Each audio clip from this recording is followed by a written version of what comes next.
قبول نہیں. آدمی سوچتا ہے کہ چلیے میں نے یہ کام اچھے کیے، یہ برے کیے، مجھے اچھے کاموں کا کچھ کریڈٹ بھی تو ملنا چاہیے نا. لیکن نہیں، اللہ کہتا ہے جزوی اطاعت منہ پر دے ماری جائے گی.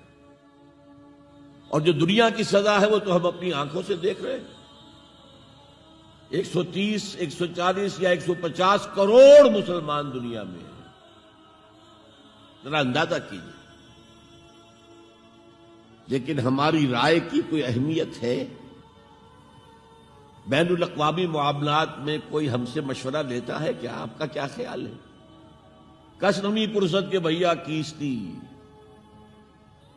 ایسے بھی ملک تھے، کہنا چاہیے، اب تو ان کا حال پتلا ہے.